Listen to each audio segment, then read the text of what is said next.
So if you look at it, I can give you the contact details for a friend of mine who would then put you together. He's a real lovely guy. He's turned his life around. Yeah. And I think he had one of his legs now. he's turned his life around because he's got his legs chopped off. But no, he's a lot older now, and I think. Can we keep that in? He's turned his life around because he's got his legs chopped off. No. This is podcast number 100 and God knows what. We're here with Terry, and Terry has done almost 2 decades in the prison system. He's turned his life around. We've got all of his books laid out right here. We're going to be going over them at the end. Life of crime, 3 different stints, and some really dark stories about some of the characters he was doing therapy with in prison. But before we get to all that, thank you very much for coming on, Terry. Thanks for having me, Shaun. Where are you from? I'm from London, Camden Town. Whereabouts is that? It's just near King's Cross, Hampstead. Okay. So you got King's Cross, Hampstead, Camden Town in the middle. Is that where you're born then? I'm born and bred, in Camden, yeah. Yeah. And what was it like for you growing up? It was a normal life as far as normal could be. As far as we all went through the same in the area. We were surrounded by poverty, but as young kids we never sort of realised that. But I guess we was all in the same boat, and we just accepted the fact that that was life. So what led to you getting into crime? I think my peers. For me it was. My dad was an armed robber. He'd also done a life sentence for murder. Your dad was an armed robber who did a life sentence for murder? Yeah. Oh my goodness! Can you just give us the backstory on that first? He was an armed robber, and they went on a bit of work, as they used to call it, and unfortunately a security guard got shot and got killed. He ended up getting 18 years. And how old are you when he got sent down? Oh, I think I was about 17 then. So what impact did that have on you psychologically? I always knew that he was at it because, from a very early age, we come from Camden Town, King's Cross, Islington. We got some big families around there. And, when you're in that company and everyone as a criminal, it becomes normal. So, we used to go certain places we could buy alcohol, or he did, food, clothes, everything, but never in shops. So I sort of learned very early that everything came off the back of a lorry. Yeah. And everyone I met was actually at it. So to go into a shop was alien for me. Yeah. Unless I was going through the window or the roof. There's not many guests I'm usually looking up at. How tall are you? Because I'm 6'1". I'm just 6'1". You're 6'1", okay. I just look better posture. So what was your first crimes? I think as a kid, as I said, we were working in King's Cross at the time. I think I was 8 or 9 years old. The trains used to come through King's Cross, and I used to carry all the cars. So what I used to do, I used to run a long jump on them. I had 2 or 3 plastic bags with a couple of my mates, and we would go through every single car because I think them trains were about a mile long in them days. And we would take every single radio out of the cars. And then we'd get 4 or 5 miles down the road, and we'd drop the bags off, and we'd jump down and walk all the way back. That was my first foray into it. As I said, I come from a criminal family. My mum was a professional shoplifter. What qualified her as a professional shoplifter? Because she never ever went into a shop and bought anything. But she came out with tons of stuff, and I always come out with a big bar of chocolate. She used to wake me up in the night, and she used to put me through windows into warehouses, and when we talk about normalising criminality, if your family are criminals and your mum is waking up in the middle of the night to get through windows and open doors and pass all the stuff out, it becomes normal. Yeah. Did your friends in school know what you're up to? No. It was a completely separate life. I actually didn't spend much time at school. I was expelled. I was very troubled at school. I didn't realise at the time, but I had dyslexia. So that made me quite embarrassed, quite frustrated. It was academically, I could never move forward. At the time, I was really embarrassed. I couldn't really actually speak to anyone about it. I just felt like I'd be ridiculed by my peers. So I just never went to school. I used to bunk off. And where my friends were at school, I would get down Hamleys or down the market pickpocketing as a young kid. It was the only thing I could do. Academically I was crap, and I had an aptitude for finding money. What didn't belong to me. So were you expelled for bunking off? I was expelled for bunking off. I was expelled for attacking a teacher. Why did you attack the teacher? I felt that he belittled me because he was I couldn't spell certain words, and I felt affronted by the way he approached me. So, like most kids, when you're embarrassed, you attack out, and I struck out, and he grabbed hold of me. I whacked him. I was then taken to the headmaster's office and kicked out of school. I also got in a lot of fights because of it. Where I was angry and frustrated, because I was working at night sometimes with my mum, and then I had to go to school. I think that had a knock-on effect because I couldn't concentrate at school. I was tired, and I remember having fights with other kids, and my response was always disproportionate to actually what they had actually said. But I think that was boiled down to my anger and frustration through my life experience at that time. And did you get so unruly that you ended up in care? Is that why? I think for me, it was inevitable. I think inevitable the social workers and probation would eventually get involved with my life. When I was about 11, I came home from school, or I was going to a little unit then. It was 1 day a week, and I came home and Mum said, pack your gear, pack the bag here. We're going to pop down the road, and I'm going to take you to this place, and I'll pick you up in the evening. And I went down there, and I took my bag in there, and she said, I won't be long. And that was it. I was in a home. You were 11? I was 11 years old, That's rough, man. It wasn't a good feeling, but I never actually comprehended it until the evening because I expected to come back. And this was the first time I'd ever been, I've been hit by adults, but I tried to walk out of there and go home, and then there was 3 or 4 guys in there, and then one of them punched me straight in the face. Adults did? Adults, yeah. People that were working there? People that were supposed to care for me and look after me decided to knock some sense into me by beating the shit out of me. So you're thinking your mum's coming. What's going through your head? I was scared. I was confused. The person that I'd done everything for, and my dad was he left us before we were born, but he used to come down, every now and then to chastise us. But by doing what I was doing, by helping her, because my brothers and my sisters never got involved in it. They didn't know. I just assumed that I had her back and she would have mine. And then, unfortunately, then when the person you love the most abandons you, it has a massive effect on you. It made me so angry. And what are you channeling that anger into at that age? It came out in so many different ways, and most of it was fighting. Most of it was being disruptive, and most of it was against authority. Instead of blaming her, I blamed authority. I blamed the social workers' probation. It was. I was a real.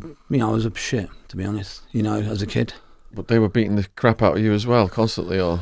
You know what? It came to the stage where it just became normal. If they couldn't control you, back in them days, they thought they could knock some sense into you, and unfortunately, it didn't work. It just made me worse. In fact, I think it actually set me up for prison. I think they were conditioning me for prison. I'm not going to say that by going into care, it was definitely. It was definitely a stepping stone for prison for me. I think they definitely set me up for that. But it could have gone either way. If I never went in care, I would probably have ended up in prison because of the lifestyle. But it definitely perpetuated how I was at that particular time. The care homes traumatise the kids, and then it's like a pipeline into addiction, crime, and prison. No, yeah. I think when you live that life, you have to have an outlet. For me, it was criminality. I used to break into shops in the evenings. I used to wake up, even as a young kid, 11, 12 years old, I used to wake up, I used to sneak out and I used to go doing shops and everything. It's crazy. And I used to go and buy bottles of vodka, bottles of rum, and I used to sit in the old churchyards and just drink with a few friends. and smoke. I didn't, smoking at 11 and 12 was crazy. 10 number 6, I think it was in them days. And the relationships you formed led to your foray into armed robberies with sawn-off shotguns. Yeah, that's a big leap. How did what? Well, I was in care. I ended up in Stanford Ass. It's in Shepherd's Bush. The place was overcrowded. It was just full of violence. I spent just over a year, I think it was, and then they put me into a community home. I was there a couple of years, which was great. I worked on a farm. Unfortunately, I got a young girl pregnant there who was also in care. We had a young boy. She got moved back to Cambridge, where she lived. I got moved back to London because I couldn't go back with my family. They put me in a shared flat with 2 other guys who they were quite hardened criminals, I think, compared to me.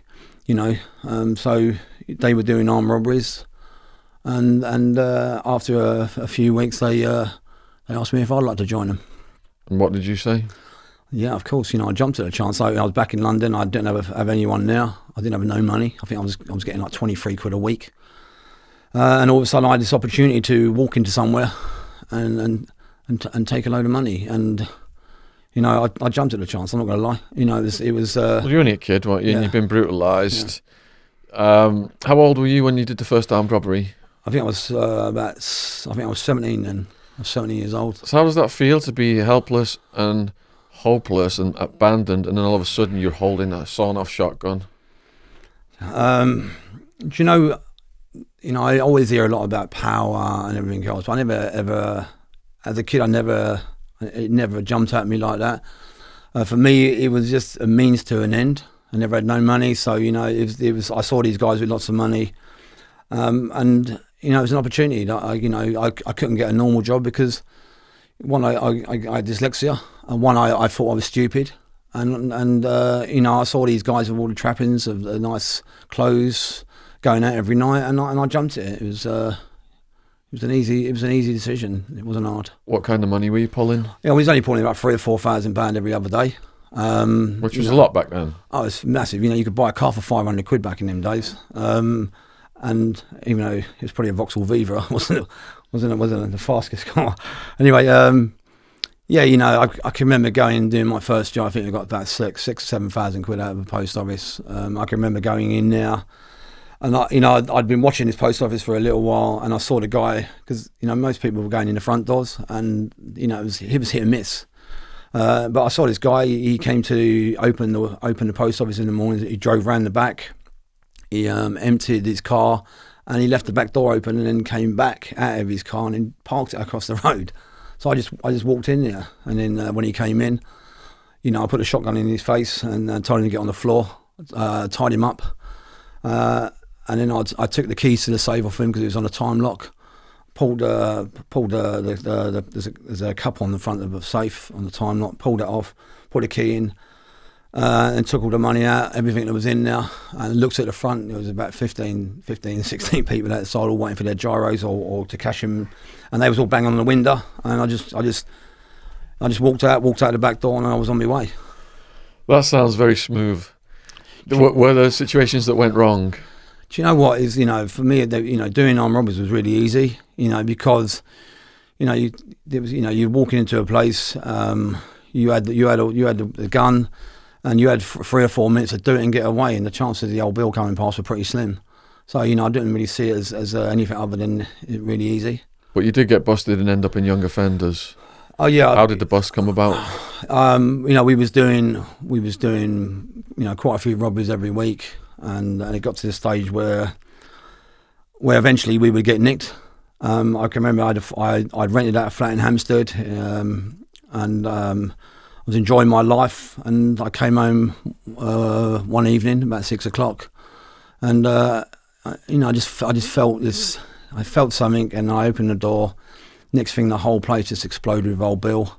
They all had revolvers. I got smashed across the head, smashed in the face. My legs went, kicked in the bollocks, and I was spread eagle on the floor, and then someone was cuffing me. And I think that was the first time I actually took it seriously. I actually realised it wasn't a game. You know, up until that moment, I just looked upon it as a means to an end, or the world owed me a living. You know, they put me in the homes, they'd beaten me, so I just assumed I was taking back what was rightfully mine. You know, you know, up until then, I thought I was special. I thought I was untouchable. I lived above the laws that most people live their lives by. But unfortunately, that day was an eye opener for me, and the start of my criminal career as a hardened criminal. Because up until then, you know, even though we was doing armed robberies, I didn't really class myself as a real hardened criminal. You know, but unfortunately, when I went to Aylesbury Young Offenders, it was like a battleground. You know, it was a battleground of fighting. What was your first day like in there? Do you know what? You know, I remember having a fight on the hot plate the first minute we came in there. First minute you came in? Yeah, you know, we came in, there was a few guys from a different area. There was 4 of us, and then one of them said something, and I had a tray at the time, we had metal trays in there, so I ended up whacking this guy with a tray. He then threw a punch, we all started laying into each other, you know, and then next thing I was in the block. But yeah, it was an old Victorian prison. It was cold. It was brutal. You know, the screws were bad. You know, and I can remember going down the block, and I got weighed in like you wouldn't believe. You know, this was like, don't fucking come to my prison, and think you can just do this, you little shit. And it would whack, and 5 or 6 of them on me. You know, I think my only saving grace there was I actually pulled myself under the bed. So I can always remember this big Irish screw with a white shirt, because all of them had blue shirts, and there was a white. He come flying in at me, and he went to kick me, and I rolled under the bed, and he whacked his shin, and he went Garrity, and next thing on, he was trying to fucking whack the life out of me, but I just kept like that, and he gave up. He went, and they sort of looked and said we'd be back, and I can remember, you know, rolling over after they left and thought, fucking hell.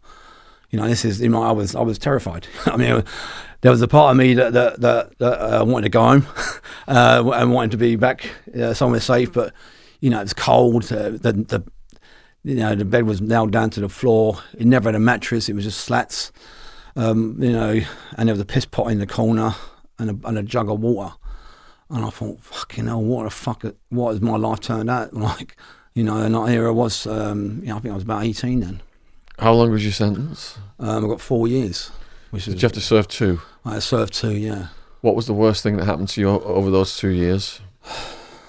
I think it was really violence. I think, you know, it wasn't really anything happened to me. You know, I took a few hidings down the block, you know, from the screw, but that was part of the course. I can live with that. It ain't no drama. You know, I can remember seeing a guy, you know, too. You know, I was with some friends. This guy came on the scene. He was a big black guy, and my mate was a black guy as well, and he pulled out a chiv and he just cut him, but he cut him down the face and then cut him down the front as well. And all I see was the flap go over like that, and he just started screaming. But he was such a big guy, and his shirt was open and there was claret everywhere, and he was running up the landing, and I see his brother came, so I weighed him in, and then fucking all hell broke loose, and my mate ended up stabbing someone, and then we had the old bill coming from outside. Luckily, I never stabbed anyone. My mate got an extra couple of years for stabbing, and then that was it really. I sort of calmed down a bit after that. It sort of settled the whole place. You know, I had lots of my friends from Camden Town there came in there, so a few of my mates were doing life, and they were young kids. So I knew them from outside. So I think there was about 15 of us in there. We held our own, and I think after that we never really got any trouble. You know, it was an easy bit of bird, so to speak. How easy was it to get a knife in there? Oh, you know, it's easy. You get a toothbrush, you just sharpen it up, or you get your razor blade, you burn it, and you put it on, you wrap it, and you can cut someone. You know, it's not hard. You can use a tray. You cut a tray up, you make it into a shank. You hide it. We used to have 3 or 4 of them stashed around everywhere. So you know, because if we were going to the library or we were going somewhere, we couldn't carry a knife, but we knew strategically where they was if we needed one. You know, in the old Victorian prisons, you could put them up high. You could put them on. They used to have all the metal girders going around, so we had them in different places. But yeah, it was a scary place. It was frightening all the time, but it was just a way of life. It was normal. You started to read in there. Yeah. You know what? For the first time in my life, I was bored. You know, dealing with boredom is the number one thing when you go to prison, as you probably know. So for me, it was an opportunity for me to actually go to the library and escape from prison. You know, when you're a young kid, you know, and you're banged up with no television, no radio. You know, they used to have cowboy books or the Bible back in them days. So to go into a library and actually get some real meaningful books, you know, just for escapism, you know, I read Shogun, The Prodigal Daughter, you know, all these books I'd never actually experienced before, and I could escape for a book for the whole night. It was amazing, you know, and that was where my love for reading actually started from prison. Wow, that's really interesting, because most lads at that age aren't interested in reading, are they? I wasn't. For many years later, I think most of them are interested in just pulling one out every night and going to kip. You know, but you know, after you've done that and you've experienced all that, you have to start reading. You know, most of the guys I know, most of the criminals I met throughout my period in prison were dyslexic or they had learning difficulties. So, you know, for me it was a massive eye opener through that period because we was all expelled from school. We always suffered dyslexia, and the only other option available to us was criminality. You know, so yeah, you know, but these guys were really intelligent. I met some really great artists, really good poets, good painters. You know, and the conversations they had were variable. You know, and it always surprised me why we all ended up in prison. You know, because they were so intelligent. You know, if they applied the aptitude to a normal job, if we were given a chance, you know, we would have excelled. But unfortunately, you know, we in England or most countries base everything on academia. They don't base it on the fact that you're a human being or you've got good life skills that may fit certain jobs. You're just, if you ain't got a degree, you ain't got your O levels or whatever, you ain't worth the monkeys. Yeah. All right. So, did you decide then that you were going to reform, or did you have a new plan? Do you know, I came out of prison and I'd met a few people in there, and up until that time, you know, when I was in, my dad got done for a murder, and so for me, you know, going on in the armed robberies now was taboo. I wasn't going to do any more armed robberies. But I met a few people, and I met an older guy in there, and he was on the jump ups. He'd done the jump ups. Which means what? Well, what we do is you follow lorries around or vans and everything, and as soon as they pull up, park up, we'd empty them off. We'd follow them around London. A sign up is basically where you see a guy who's lost. You say, where you going, mate? You'll get his clipboard off him and say, right, oh, I know what it is. You know, you'll send him down the road, and then you'll go to the place where he should deliver. So as soon as he pulls up, we'll be there, and then we go, what time do you call this? And he go, I'm late. I got lost. Some arsehole sent me the wrong way, and we say, well, we're going for dinner now, mate. And he go, please, I need to get this done because I've got to go to my next job. So we say, all right, listen, Steve, Pete, unload him now on the floor, and then what I'd sign him off. So he would dump everything on the floor. We'd sign him up. He'd disappear, and we'd put up in our van. We'd load it all up. It was a really good. It was a good job. I'd done it for a few years. It was pretty, you know, it was. I like the variation in it because every day was different. What about drivers who slept on the job? You know, we just cut the sides. We cut the sides and we emptied them out. You know, and people go to sleep.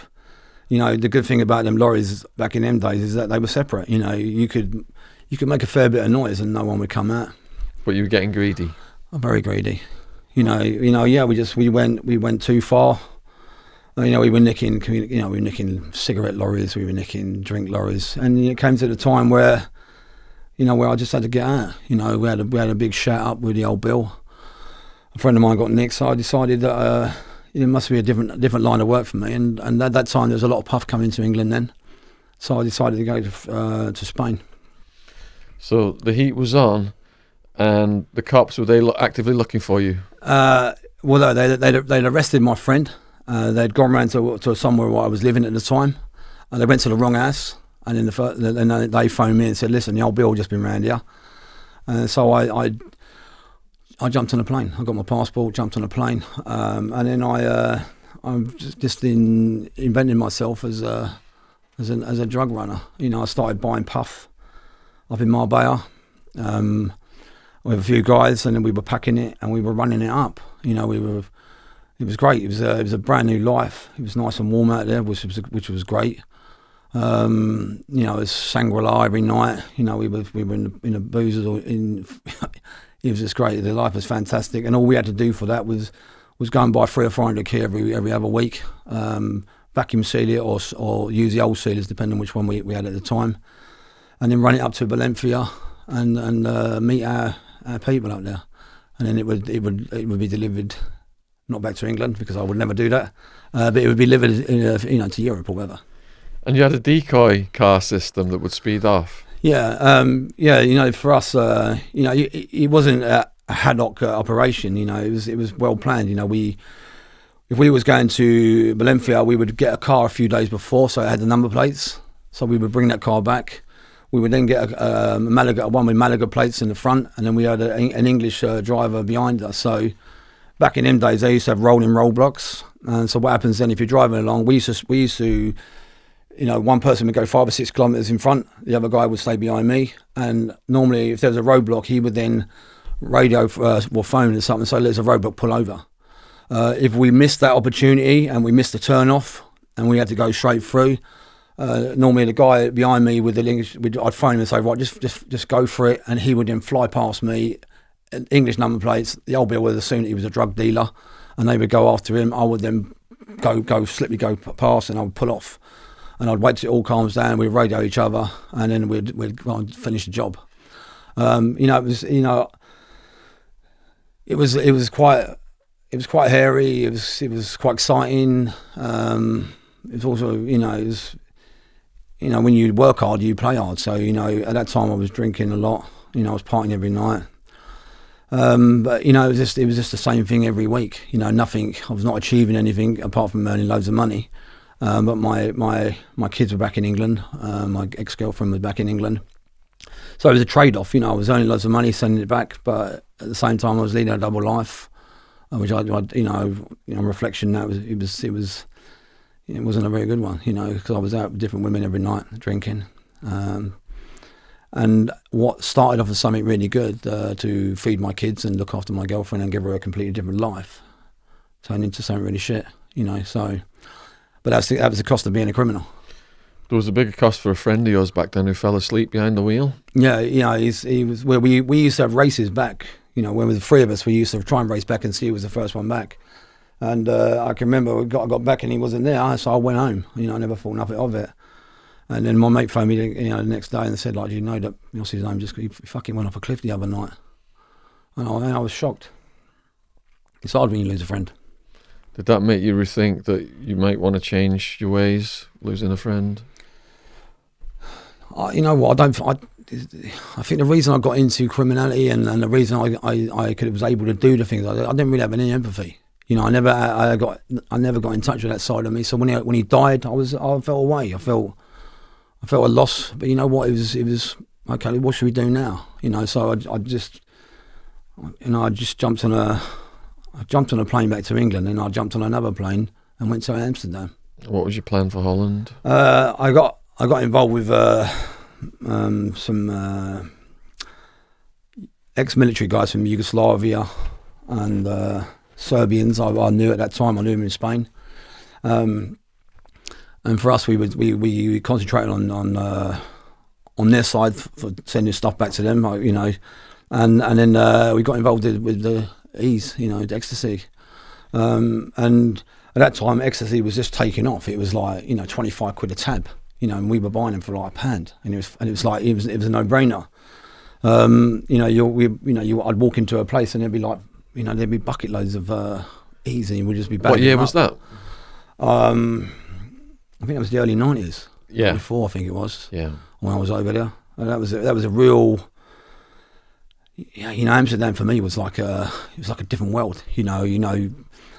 Going to Amsterdam in the red light district was like a kid in a candy shop for the first few months, and then I moved into Utrecht. I got a little place out there, I had a speedboat, really nice house, and it was I was going to restaurants every night, and all I was doing was selling eaves. Just transporting them all around Europe. It was great. Or we were. I loved it.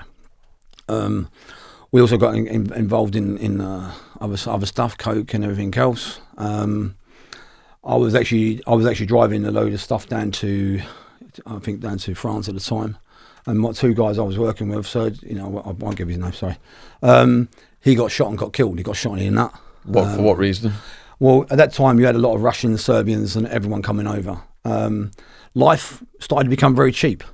It was actually if you think these guys were coming from countries that, you know, were very poor, you know, and you could buy a house for 20 or 30 grand. You know, you could set yourself up with 2 key for 10 or 15 years.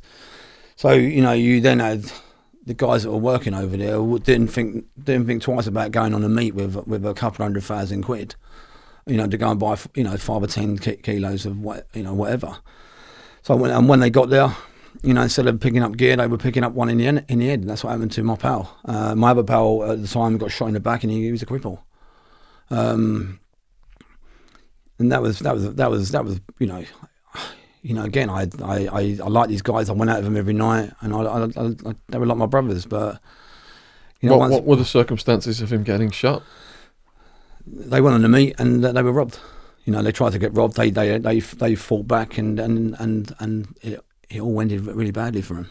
You know, keep your day jobs, folks. Don't get gangsteritis. No, you know, it's the life. You know, it comes with. I think people have got the perception of all the glamour and everything else, but you know, there's so many people out there that are ruthless. You know, and more so now than any time in the history of drugs. Because it gets worse every year. The illegal market gets bigger. Yeah. You got the. I just had a story. I interviewed a guy recently.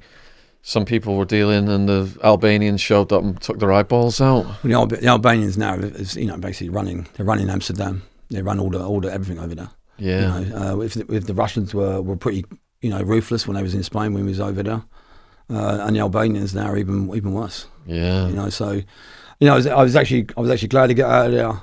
I had a little sabbatical in Cambodia after that. I went over there. I was actually offered a job over there to pack some gear. I went to Cambodia because all the gear they were sending out there was all underweight. They weren't putting the right, you know, you used to put air balls in so you keep it fresh. So what is it they send out of there? Is it heroin? No, it was a weed. It was weed. Thai weed and everything else. So I went to Thailand. They call it a godan. It's a whereas, and I spent 7 weeks there teaching these guys how to vacuum seal, but actually do it at the right weight, because they would put in, you know, 900s, 600s, and everything else. And you know, when you're buying gear, you know, you want to get a kilo of gear. You need a kilo of gear. You know, that's what you pay for. You don't want to start taking 5% off this, 10% off a big parcel. So they asked me if I could go over there and show them, and I spent seven weeks over there. And I had a ball. I went to some really good places. I learned how to meditate. Went to a few monasteries, and I had a really great time.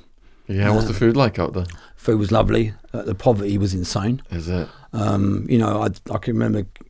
You know, I remember going past people, and they were crawling along the floors, and they got all their you know, knees were out of shape. There was blood everywhere, and people just walking past, and they'd be sitting in McDonald's, and you think, God, you know, in Thailand that was the worst for me. I was in, you know, when I was in Patang there, and you know, I can remember just eating in the McDonald's there, because it was the only place that had air conditioning, and looking out, and you see all these young girls and kids and that, and they used to tie their feet up, you know, when they were young, so they were disabled. So because they revere people with disability, and they help them, you know, so for some reason. And that was that the kids were born into that, and they were crippled by their parents so they could go and earn money. It was crazy.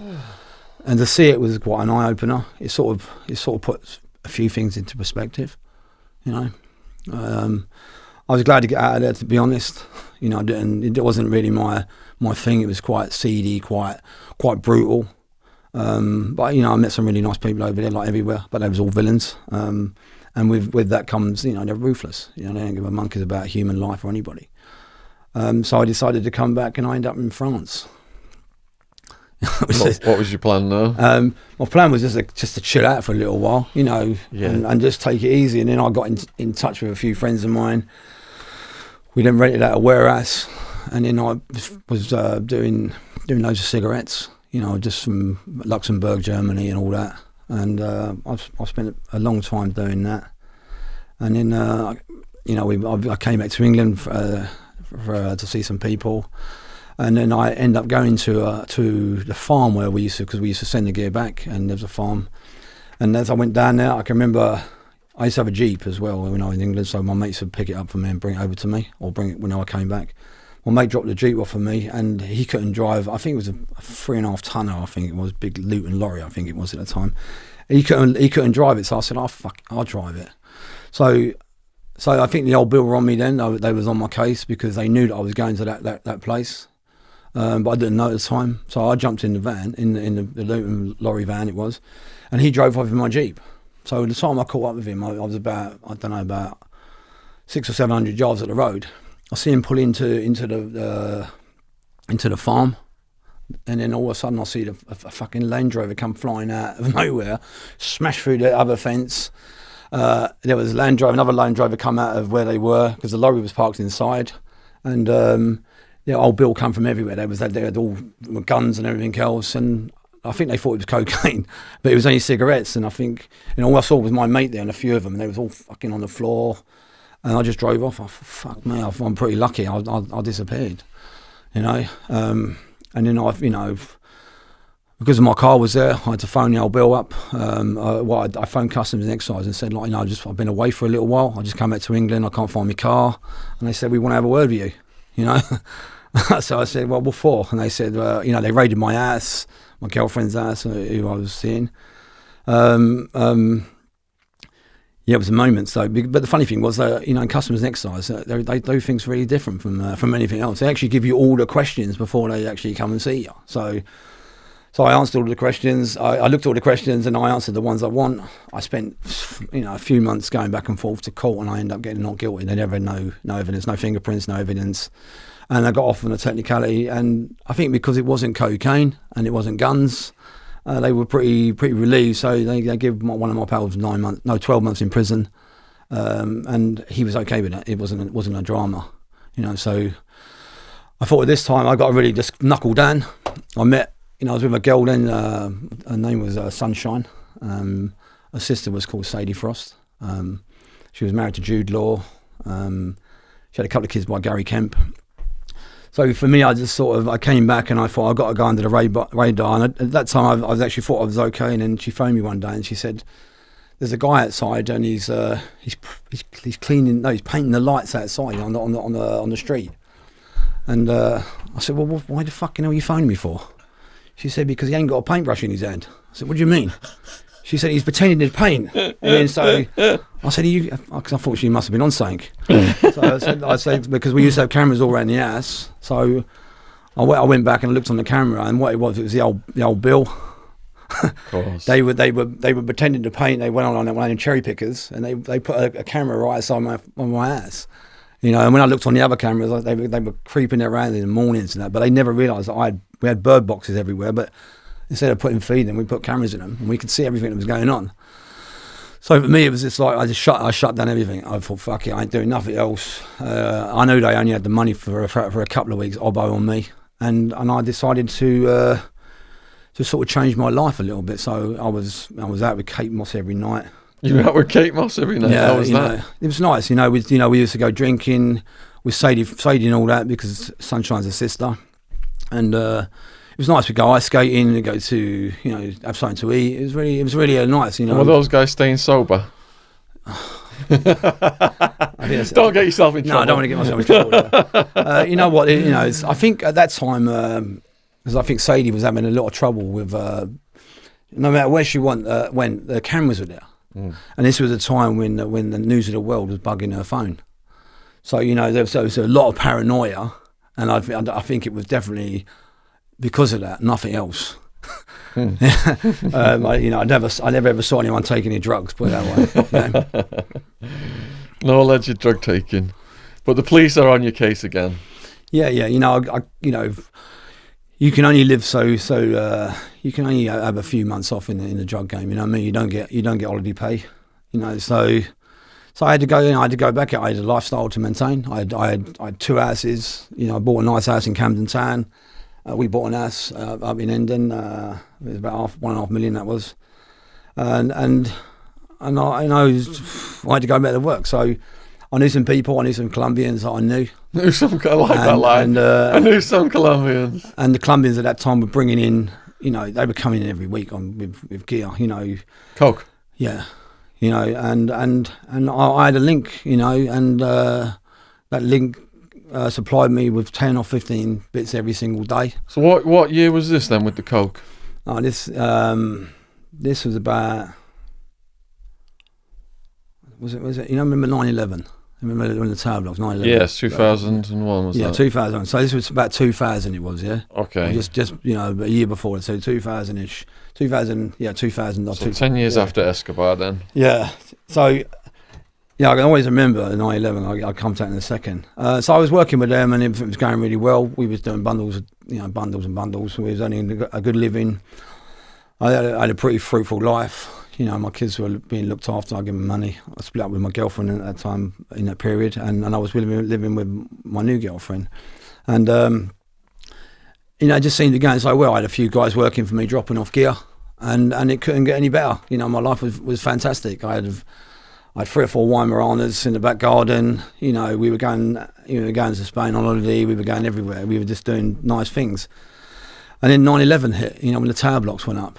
I always remember because my mate had ordered 12 key of coke, and my other pal had ordered some. Someone else had ordered some, and then I just watched it unfold on the telly. It was a mad moment, and I can remember just stopping everything that day, and we watched it. And in the morning, my mates were supposed to come around and drop the gear off and do what they were supposed to do, and then they all phoned in and said they'd been watching this all night, and they was all pissed. They was all up in the air. So I cancelled everyone, but one guy in particular that he's a real good friend. He'd travelled down. He said, I need the gear tail, please. You got to help me. So I said, I'll drop it off myself. So I went and picked it up with my slaughter. And I went down there, and luckily, if I'd have had the 12 key, I'd have been fucked. But I took 2. I gave it to him, and he went into a tower block to do something. He was supposed to get rid of it, and he came back with it.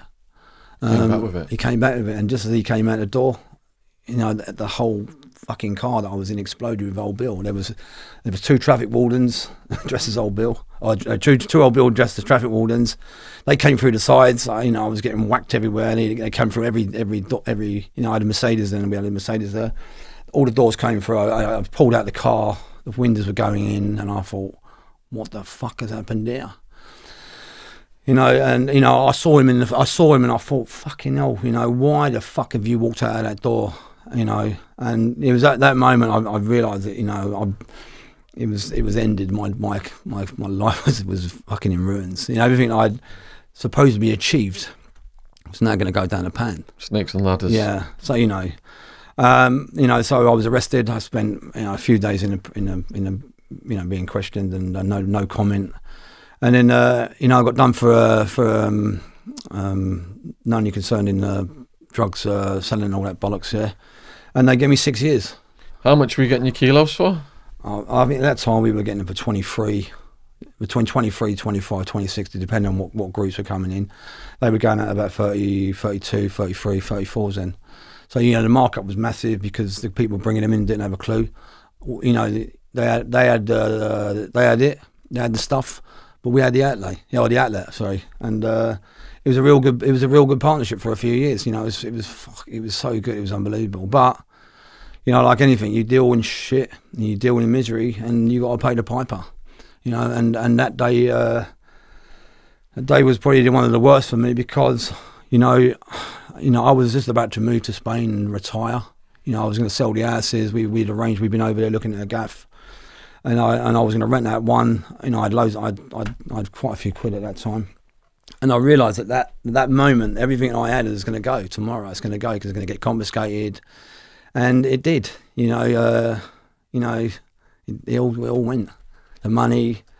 And I was just so angry. I was so angry. It's unbelievable. And you got 6 years on it. Yeah, 6 years for being a prat. For actually going and picking some gear up and actually doing my mate a favour. Did he know? Nah. You know what? It's one of those things. It's just it's just the nature of the game. It wasn't a setup. I don't know. I think it might have been, but you know what? It is what it is. Eventually. Your day comes. My day was that day. I can remember the night before. I was at Sadie Frost's house. I had Kate Moss on my knee. Jude Roll was in the kitchen, and we was all having a glass of wine. We was all messing about, and and I think the house was worth about 12 million quid, and You know, and I thought I was fucking Don Corleone, you know, and all I'm doing the next day I'm sitting in Pentonville, and you know, I'm in an empty cell, and I've got, you know, Leroy was here, Tony was here, I'm fucking all written on you know, in cigarette, you know, they used to get the lighters and burn everything on, and you know, it's a you know, cockroach infested place, Pentonville. I don't know if you know it, rats, mice, everything in there, and I just thought, what the fuck am I doing here? You know, it was like deja vu.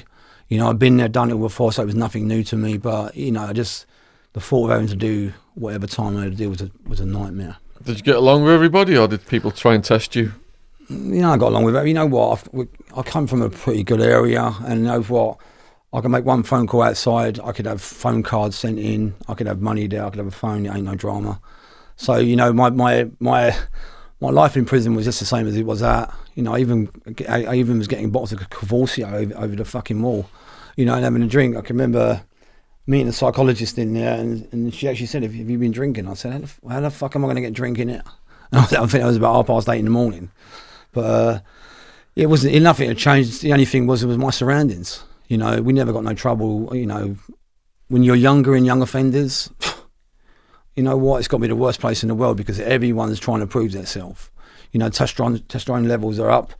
You know, different areas are trying to fight each other. When you get to man's prison or men's prisons, they sort of act a little bit different.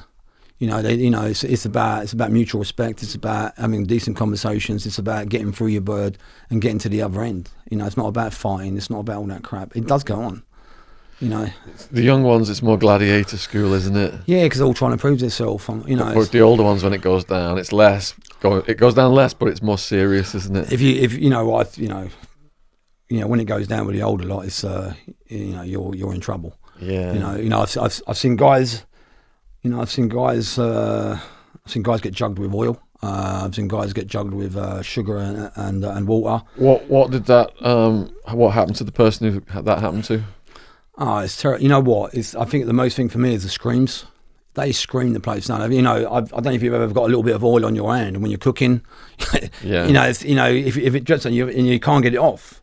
So when you get a jug of hot water over you with sugar in it, it melts on your skin, and you know, it peels all your hair off and everything. I've seen that a few times in prison, and it wasn't the fact that was going to happen. It was the fact that the screams. You know, it was that piercing scream of like. But there's nothing you can do. You can't put it out. It's not a fire. It just melts into you. And you know what? I see them dragged off screaming, crying their eyes out, and unconscious, most of them, because of the pain. They just pop out the game. I've seen guys. Why were they targeted? You know, most of the stuff that happens in prison is drug related. So if you get into debt, you've got a drug problem. You're liable to be attacked. You're liable to have retribution given out to you. If you're associated with drugs and you're selling drugs and another team want to take over that, you're going to get retribution. You're going to get cut. You know, if you live the life, you attract the shit that's going to come with it. So, you know, my philosophy is, when I go in prison, I don't do nothing. I don't take no drugs. I don't do nothing. I don't get involved. I have my own circle of friends around me, and that's it. But you know, it's prevalent in there because there's an underbelly inside prison that's parasitic, you know. So you have people with drug problems, and everyone coming in, they're the meal ticket, because they give them something. It's double bubble. They then pays for their gear, and it's like a vicious circle of it's a cesspit sometimes, you know. So what prison survival advice would you give to a young person who was going in? I'd give him this book. I've given this new book I just wrote. Let's have a look. All of Terry's links are in the description box below this video. We've got HMP, Help Me Prepare, An Inmate's Guide to Prison, Christopher Alston, and Terry Ellis. We've also got a contribution from Joe Chapman, who's got 44 years experience. He's actually a prison officer. He's contributing to it as well. Basically, it's about information. It's about, you know, in the moment you get a sentence, it tells you everything, what's going to come. There's antidotes, there's stories, there's contact details if you need help. So it's a worthwhile book. It's not just one of these books that are just thrown together for the sake of actually just earning money. We don't earn no money off this. It's actually a book that's gonna teach people that have never been in prison, but it's also gonna educate the families. The reason I wrote it, or the reason we wrote it, was because when we wrote the other books, I got so many people ask me, what is prison like? And so I sat down, we spent a couple of months writing it. It's actually quite an enjoyable book, to be honest. Congratulations on writing all those books. We're going to get to that at the end. All right, so you get out again, and now you just take things to the next level. You know, I think for me, I was, as I said, I was really angry. I lost my house, I lost my girlfriend, I lost everything. I walked out of prison with nothing, you know, apart from a few friends that I could rely on. So while I was in prison, you know, we all go through the same. We get our asses confiscated, we get our money stopped, and we get everything taken off us. And then we get angry, we get resentful, and we think the world owes us a living again. And that's what I did. I festered on it for a few years. And then I thought, you know what, when I get out, I'm just going to go back and get it. And the people that I resented the most was authority, and the people that I hated the most was the old Bill. So I decided to get a little team together, and we would be a fast response robbery squad. And we would have all the uniforms, the caps, the radios, the cars, and we even took Alsatian dogs with us. And we started doing computer gaffes, we started doing everything. And was that running smoothly? It was a breeze. You know what? You know what it's like taking candy of a baby. Again, it was so easy because we had police uniforms, and we'd pull up, and I remember we'd done Verizon in King's Cross. It's one of the biggest IT data centers in Europe, you know, and it's in England. And they boasted on their website 24-hour security. You know, they had 8 or 10 security guards there. You know, hand scanners, door press stuff, everything. They had the works. And you know what? We just had to go and do it. You know, there was 3 police stations down there. Everyone that I knew had a look at it, and because there's other teams, and they said it was too high risk because if you get caught in there, there's no way out of there. There's a canal behind it. You know what? And if it goes off, you ain't gonna get out of there. So we looked at it, and I spent a few days looking at it in the back of a British Telecom van, you know, seeing who went in, what alley went in, and I thought, yeah, it'd be a movie, it'd be good if we could do it. Can you take us through the day, what it was like getting prepared? Yeah. We met up at my pals. You know, I've got a really good friend of mine who I work with, ex-army guy. My other guys that I work with, one of them 6'4". I've known these guys all my life. There's 5 of us, and we met up. We checked all our uniforms, made sure everything was right, made sure the cuffs, the radios were all working, the hats. We go in and pick the dog up, made sure we had the van, the car all sorted, and then you know, we sat around, we had a chat. People do different things, you know. One of my mates is a talker. One of them is a humorous, and he's telling jokes all the time. One of them's quite insular. He's just there. Me, I like to ruminate on a bit of work. You know, I'd go over every single thing. You know, what could go wrong. You know, the getaway, everything, and I'd spend hours just going through it in my head. You know, the anxiety, the thing. I'd feed it before I even done a job. Normally, the fear of doing something is probably worse than what it is. And then that always prepares me. So I remember going down there. We went down about 6:30, 7 o'clock, and as we were driving on it, the sirens went off behind us, and it was a police car, and so it come flying past us. But as we were moving, we were going to pull over onto the side to go onto the forecourt where this place was, and we just kept on moving. And so we drove around, but at that time I thought, fucking hell, that was really lucky, you know, because you know, for them split seconds, what the fuck has happened, or, you know, are they on us? And are they going to stop us at the end of the road? But we went round, and you know, we said, you know, a couple of guys said, should we abort and come back? And I said, no, we're just going to go on it. Everyone's now, his adrenaline's flying. We're all kitted out. We had the police uniforms on. We got the dog in the back. Wow. We got everything, and all of a sudden, we pulled onto the pavement. We pulled about 20 yards onto this driveway. And the car pulled up the side. I got out, knocked on the door. The guys all got out of the vans, and the cars all dressed, and the dog was there. And I just knocked on the door. The geezer come over, head of security, big guy, and just said to him, you know, we've had reports that there's someone getting in on the roof, you know, so we're coming in, you know. And he said, oh, what's going on? So we said, open the door. He's let us in now, and we've gone in now, and I said, you come with me. I said, like, we'll have reports of someone coming in. And I said, we've also had reports that one of them was dressed like a security guard. Now, for my protection and my officer's protection, I'm going to have to cuff you. And I said, turn around, and he went, all right. And I thought, oh, lovely, he's quite a big lump. So I took him out of the game, and I walked back in. I said, right, do them all. So I think there's about 6 of them now. They was all on the cameras and everything else. And then we done a recce of the building. We nicked a couple of them. There was a couple walking around. We took them out of the game. And then we went and got about 6 or 7 maintenance guys and then a few other people that were there. Put them on the stairwell. And then we just said, listen, we're here because there's intruders on the premises. So we're going to go around with a dog now, blah, blah, blah. So we left them there with one of my pals, and we just went and we found the mainframe room. And why we was there, I was in reception because I was orchestrating them being kept.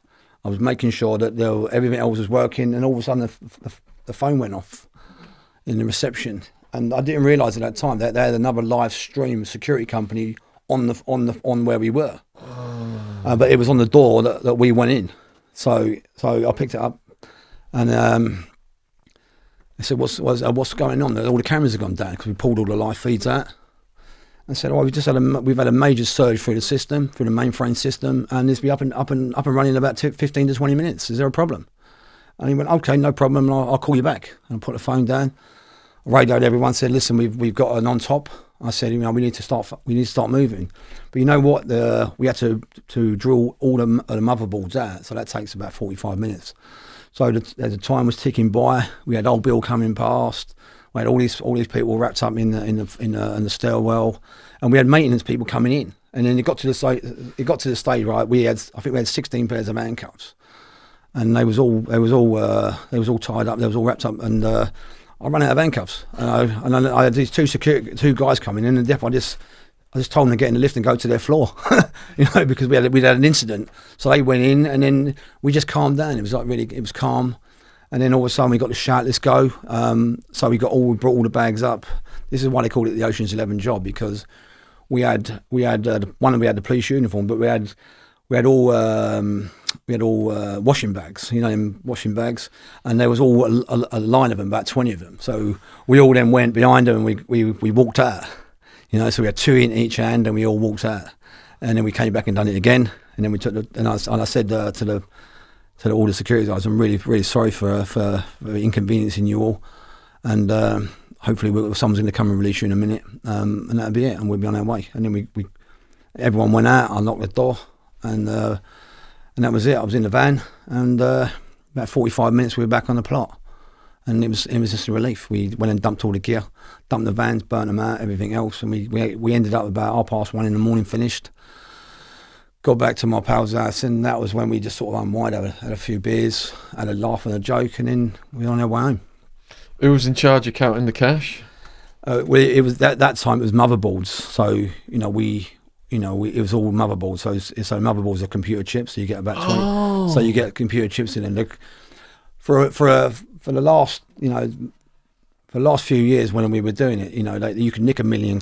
You can nick £2 million, but the insurance dictated it after that you can only have 100 or £350,000 worth of chips on your premises. So Verizon for us was an enigma, simply because it was a mainframe computer center, and the motherboards could range from between 1 million, 2 million, 3 million, 4 million to 20 million. Good grief. So we went in there and we decided to have a go at it. It was really, they boasted on their website that it couldn't be done. So we thought we'd have a go at it. How do you turn that into cash?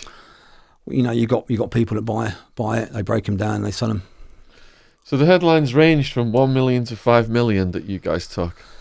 Yeah. Certain papers said it was 1 million. Some said it was 3. Some said it was 4. JP Morgan took out a private prosecution against me for 5 million, and they said I couldn't even win the lottery when I got out of prison. Because I owed him £5 million, so I can only assume it was worth a little bit more than what people thought. But you had to go on the run. Yeah. After that, we went back to our normal lives, and one of my friends, associates, got caught on a bit of work, and because we were all friends. How did he get caught? The police turned up. The real police got turned up. One of the old Bill got an hiding. While he was dressed as a cop. Yeah, yeah. It was quite funny when we spoke about it, but I suppose after now it's not so funny. But that was sort of the catalyst for the end game. Because because I was a known associate of his, they then showed my picture to the security guards at Verizon, and they said, "That's him. That's the guy that done all the talking. That's the guy that was a prick, basically." And the next thing I knew, every buyer I had for this was shut down. Every person I knew was getting raided. All my families and friends, and I was fortunate enough that I was actually in my girlfriend's. Another girlfriend. It wasn't the one I was with at that time. I was with another girlfriend, and I looked out the window. It was about 5:30 in the morning, and I saw a guy walk past. And it didn't look right. I see a girl walk past, and they just didn't look right. They both had trainers on. They didn't look right. So my girlfriend was in bed, and I just walked back in from the balcony, and I jumped out through the back door up onto the roof, run along the top of the roof, and. I went down like a metal staircase, and I jumped about 20 foot to the floor, and as I came out, all I could see was like 20 old Bill, and they was all had shields and everything else, and they was all going into the block where I was living, and next thing I knew, that was it. I was gone, and I knew that they were after me. That was the first time I realised that they had me in their sights. And there was a 25-man team flying squad. Yeah. That was after you. Yeah. So some of the early people who got arrested then ended up with 10, 11-year sentences. Yeah, they got caught, and they all went not guilty and got found guilty, and they got 10s and 11s. So I just assumed that I would probably get the same, but I wasn't going to give myself up. I stayed away for just under a year, and I can remember I was just trying to get my passport to go to Thailand because my mate had a couple of bars out there. And I was up in Lee Grave then. I was staying on a canal boat, and I had a little cottage up there. And I had a really nice girlfriend. I was going training every day. I was living a normal life. I was training. I was looking. I looked the part. I was eating healthy. And then I just arranged. I was speaking to him on the phone the day before, and I said, "Well, I've sorted out a passport, and hopefully I'll be with you in a week or so." And as I was walking along, the whole fucking road came alive with old Bill. I can remember it all was in slow motion. A car came across the grass, and there was a wall there, and I couldn't move. And he came right in front of me. I went to turn like that. Another one came and smashed. They basically smashed into each other. I jumped, and where I'd rolled, I came crashing down. And as I went to go, a van pulled up, and all these old Bill got out with balaclavas and everything else, and they just started weighing the life out of me.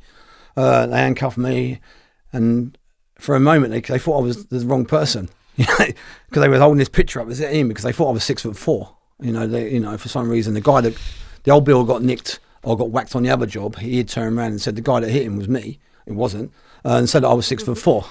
You know what I mean? So they was thinking, well, this guy's only 6 foot. So with that, they've cuffed me. They've shown me the ID, and then they started clapping, and then we've got him. And I was actually quite relieved at that stage because I thought I was actually getting kidnapped. So it was actually quite a relief that I was nicked, and one I wasn't getting kidnapped by some Serbians or whatever. And then we drove back to Kentish Town Police Station, and that was quite a moment. It was a realisation I was going to go away for a long time, and we drove into the yard there, and as we came in, the desk sergeant was there, and there was about 20 old Bill, and they was all clapping. So we fucking got him at last because they'd been round everywhere, and. Do you know what? I just said, it's a fair cop. It's done, isn't it? They got it in. They got me in the end, and fair play to him. Judge wants to give you 23 years. Well, at that stage, I thought I'd go guilty. I thought, I'll have a guilty. I'll go on a Newton hearing and see what he was going to give me. I was expecting 9, 10, whatever, and then all of a sudden he came back down and said, "We're going to give you 23 fucking years." So I said, "Bollocks! I'm going to go not guilty then." And then. So then we had a bit of tone and fro, and they said, right, look, if you go guilty, we're going to give you 9 years. So that's less than all my mates. So I said, all right, because I'm going guilty now. They all went not guilty and got found guilty, so I've gone guilty. So he's going to give me a 9. So when on the day that I got sentenced, he actually gave me a consecutive. So he gave me another. So he gave me my 9, and he gave me a 6-7, which made it, I think at that time, 16 years 9 months, and that's how he got me. You know, so I couldn't appeal it because I got 9. I got less than them. There was the disparity between the sentences, but he done me up like a kipper. But I think I deserved it at that time simply because when I was arrested for this, I went to St Anne's ID suite in Tottenham, and when I was there, they put the handcuffs on me. It was wrong. You know, I slipped the cuffs, and I ended up whacking a copper, and I ended up going over the wall there. I ended up getting 3 broken ribs, and busted shoulder, busted thigh, and then when I got back to Pentonville, they put me under a psychologist, and that was the start of the new beginning for me. So that wasn't kind of an escape attempt then? Yeah, you know what? I always had this voice inside my head that was very prevalent all the time. You know, it's the voice that I guess got me in trouble and got me out of trouble. And I can remember I was in the van and the cuffs were loose, and this voice was saying, "Fucking hell, just go. You know, we can do this. You know, there's only 8 of them. You know, there was 2 cars and I was in the van." And when we got there, the first car pulled up and no one got out. I thought, lovely. The other car pulled across to the wall. No one got out. And so now I'm with 3 old Bill. And, you know, the driver's got out. He was a lump and he's gone and knocked on the door and walked in there. So now I've got two old Bill. And I thought, fuck it, I'll have both of these. And all of a sudden, the one behind me started reading the paper. And the other guy stepped down and opened the door. It was like red rag to the bull. So I weighed him in. Put him on his arse, and I was gone. But I still had 1 cuff on me. It was one of them, not the rigid ones. It was a rigid one. It won't bend.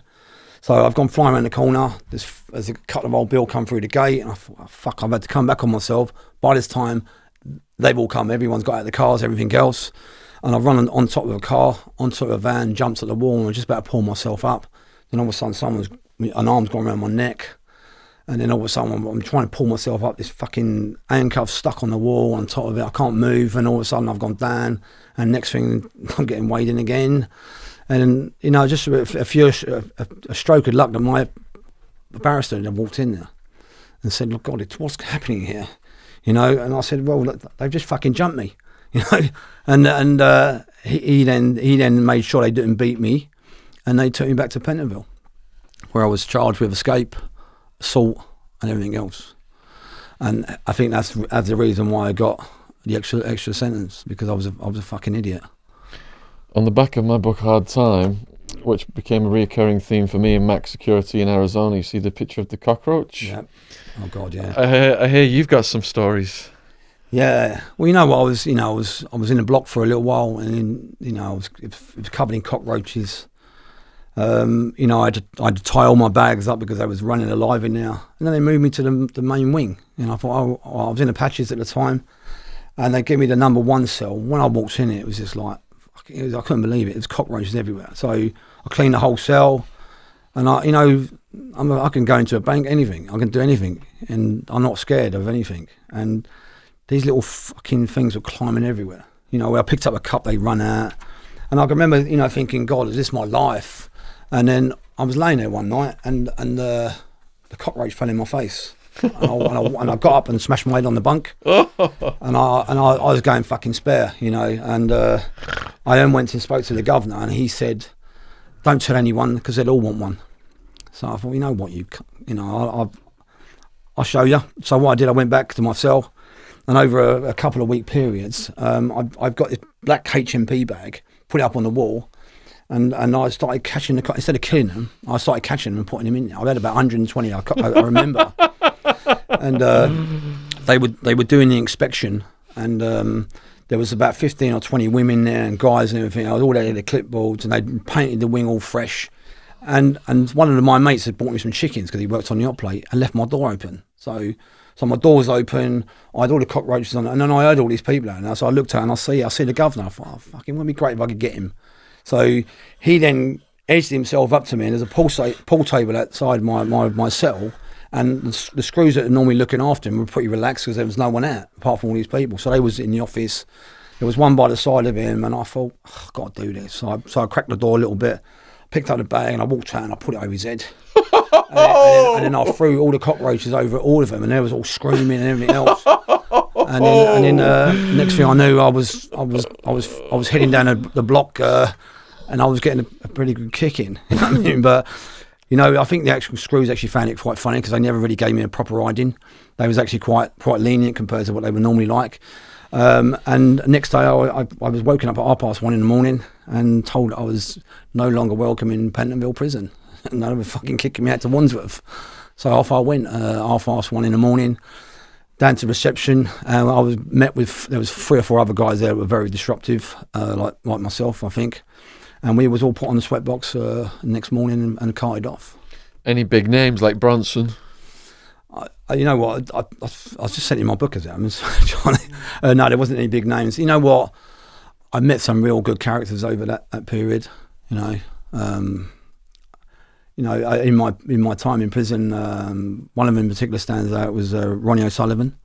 Real gentleman. I remember spending a couple of years in Swaleside with him on my food boat. Really lovely guy. He was like mine, Mike. You either loved him or hated him, but I loved him. When I was in this last one, before I went to Grendon, I was up in Rye Hill with Terry Adams, real lovely fella from the Angel, real good friend of ours, and Tony Brindle, another good guy. So I can remember sitting at the table with all them and 3 armed robbers. These 3 armed robbers were, there was one of them was 60, one of them was 65, and I think one of them was 70. And I can remember sitting there. This was the time I decided that I needed to change my life because there was a few young kids there. We was all having a laugh and a joke, and they were talking about these robberies. And they were 60 years old and they're coming at 70. And I thought, fucking, I'm going to do another 8 years in here. Am I going to have young kids looking up to me and want to aspire to being a fucking idiot? So I decided that was the time for me. I was going to sign up to go to HMP Grendon. I told the boys, and they said, listen, man, you're going to be living with the beast if you go there. And I said, well, you know what? I can't do it here. I'm not going to do another 8 years in prison and go through the same routine, the same jokes, the same everything, the same reinforcement. So I said, I'm going to put an app in. I'm going to go there. And 4 months later, I was there. And that's where you started to write your book, was it? Well, first I had to experience it. I signed up for Grendon. I was told that Grendon was a flagship prison that was actually turning men's life around as far as stopping them from committing crime ever again. So for me, it was like, wouldn't that be great? Because the rest of the prison system is foul and spectacular. It's for me, it's broken. There's 10,000 lesser officers, and they're expected to run like as if it's actually at top capacity. And they're stopping reoffending, but it ain't.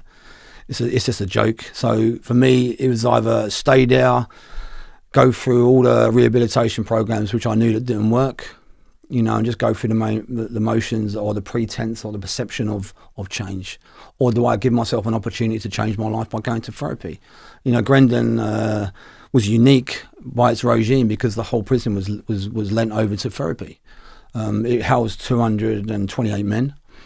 Some of the worst prisoners in the prison system, from paedophiles, rapists, serial killers, child killers, everything. So, but I was pretty lucky. I'd read about it. I read that Ray Bishop had gone there as an armed robber. Noel Razor Smith went there, and they were ex-armed robbers, people I respected, and I'd read that they turned their lives around. So I thought, well, I can't let these other deviants and spoil an opportunity. So I thought I'd go there. I wasn't going to listen to everyone else. So I signed on the dotted line and I was off. Tell us about the prison you called Birdhand. Oh, Birdhand. Oh, you know what? There was so many there. I met Birdhand as soon as I walked in there. He'd got befriended a young girl on the canal, and then he tried to kiss her. He was only, I think he was about 19. He was only a young girl, and because she didn't return the kiss, he then strangled her, and then threw her lifeless body into the canal. So he thought, and it was only through luck that that someone was passing by and pulled her out and that she was alive. So he then got, because he had mental problems, he then got, I think, 12 years. But the whole idea of Grendon is that you go there and you sign a no violence compact. So, you have to listen to other men, and the first thing you do, is you say, this is what I'm in for. My name's Terry Ellis and I'm an armed robber. And this is what I did. And then you then communicate with that person. And I can remember them first 12 weeks were a fucking nightmare. I can remember coming up to a guy. His name is Gavin.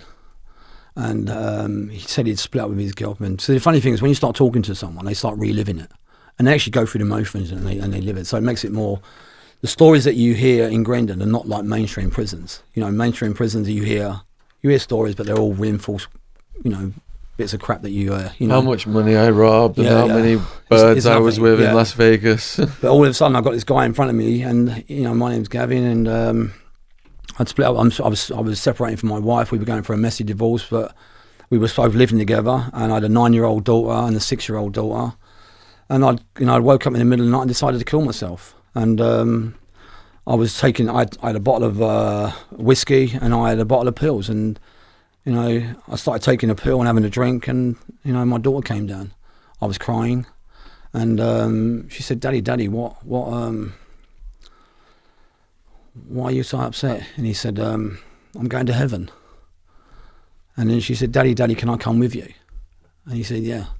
So he gave her a tablet and he gave her a drink, and then she got drowsy and she fell asleep, and she wasn't dead. So he went to the kitchen drawer. He put a bag over her head, and then she started. He said she was scratching him. She was trying to get out, and all of a sudden her body went lifeless. But as he was doing it, there was a part of me that wanted to fucking kill him. I think it's the reason I wrote the book, because after listening to all the stories I did there, that was just a couple. You'd walk into another room, and then I meet Clacton Andy, and he then started to regurgitate his fucking debauchery. What had he done? He had picked up a prostitute. He'd got her in the car, and he drove her to garages, and he'd pulled up against the wall so she couldn't get out. And he said he had a fetish, and the fetish was that he would like to blindfold her while she stuck her tongue out. She then obliged. She stuck her tongue out, and he bit it off. Bit it off? Yeah. And what did he do with her after that? He beat the shit out of her and left her for dead, and then drove off. And then you go into another room, and and you think someone, you link in with them, and all of a sudden they're talking about the fact they chopped a guy up, and as they drove past this guy's girlfriend, they took the guy's hand out and waved that to her. And these are the people I was around. I met Brian Blackwell, who killed his mum and dad. Why did he do that? He was nicking money off them, and they'd found out he had been leading a double life. Wasn't a Scouser, was he? I think he might have been, yeah. So I think I saw a program about Scouser. Yeah, it was on a few weeks ago as well. Brian was very, very, very manipulative. He'd gone home and he'd killed his dad with an hammer, and then he killed his mum. I think I've seen this on TV. Yeah, he was there, and then you're going to another room, and then I'd speak to Chris, and then Chris would just tell me that he's just he got fed up with his life. I was trying to make sense of all the crimes, but he just said I got fed up with my life. I wanted to change it, so I thought I'd kill my wife, and then. He took a golf club to her head, and then his 18-month-old daughter walked into the room, and he took the golf club to her and he killed her. Jesus Christ! So now I'm in a place where I'm being bombarded with the worst crimes ever, and I can't get it out of my head. So for months and months I was there. So I started writing. I thought, what, if I start writing, I can get it out, and that's when I wrote Living Amongst the Beasts. But you know what? It's as much as I was listening to these stories, and the thing that is so unique about Grendon is that, for the first time in my life, I started to feel empathy. As I'm listening to these stories, I'm becoming more empathetic towards the victims. I'm becoming more empathetic towards the kids. I'm now thinking about my own kids. So I'm now reinforcing that. So all of a sudden, I'm learning tolerance because I'm around these people and I want to kill them. You know, I want to destroy these people, but I can't, you know, because I you know, it's going to spoil my opportunity to actually to deal with my problems. Was there any moments where you were on the verge of doing something to somebody? Yeah, quite a few times. You know, I think after 12 weeks, I decided that I fucking had enough. You know, I was going to go. I'd listened to people that had killed kids, you know, rapists, and it was really strange because I came back onto the wing and everyone was sitting around and they looked terrified. They was all like this, and he was a big men, you know, they killed kids and they fucking raped us and everything else. They were deviant. Most of them were deviant scum, but they were all frightened, and I said, what's going on? And they said, well, this guy on the other wing had just killed another fellow on there. He took him into the cell and he'd smashed him in such a way, his head was like squashed. The guy was a paedophile, and the other guy that killed him was a lifer. He killed a girl, but he had taken all his anger and frustration out on this guy and killed him. Now, we'd gone to a place where it was a no violence rule. They've all signed up for this because they want an easy life, as far as I was concerned, because I don't see any change in you know, through the time I was there with most of them. And all of a sudden, they've walked into a place where one of their lot has just been murdered, and not murdered just by a knife or strangulation. This guy there was blood on the ceilings, the walls, and the geezer was covered in claret, and that was the time I thought, you know what, I'm going to stay, because you know what, I'm going to learn. I'm going to learn everything I can about this lot. I'm going to learn how to fight back and how to articulate, because I only had one response all my life, and that was violence. This is the only tool I ever had. So now all I'm doing now, I'm thinking, well, maybe if I can start operating at a completely different level instead of fight or flight, I can start to articulate, and that's what I did. So, you know, there were so many learning processes. So I learned tolerance the first few weeks. I learned that empathy started coming out, because for the first time in my life, I actually went beyond the door and cried. You know, I cried my eyes out, and I never cried before. What brought you to that point? I think, you know, listening to these guys and thinking of my kids, you know, because normally you just switch off, you know. So now I can remember I remember going into my room and just crying, you know, and that was the first little release, you know, and it was them little incremental releases over that period of time that I started to see the anger dissipate and replaced with a bit more light and a bit more common sense and a bit more aptitude to actually do what I was supposed to be there for. You know, because it was, at the end of the day, it wasn't about them. As much as that I was surrounded by these people, it wasn't about them, it was about me, it was about my change. It was about dealing with the fact that I was abandoned as a kid, the fact that I'd come from a family that was corrupt, and you know, I'd normalised my upbringing as if like it was okay. So for now, dealing with it made me even more upset. So actually getting involved and feeling that empathy for the first time made me realise that I didn't have the best upbringing, you know. I agree with that. As you're talking about your crimes to people in there, then are you starting to get empathy for your victims as well, people you tied up and such? I think for me it was like a double-edged sword, you know. As for a few months when I first started doing it, I kept thinking, well, you know what, my crimes ain't that bad compared to these fuckers. So I justified it in, and this is what we do: we justify ourselves by other people's crimes. So it was about taking my head off, unscrewing it, and actually putting it back on, and actually starting operating on a completely different level. It was about understanding it and saying, well, you know what, fuck all these lot. Well, this is what you did, Sil. You know, you went in with shotguns, you terrorise people, and you know, how can you justify that? So letting go of that criminal value was really hard.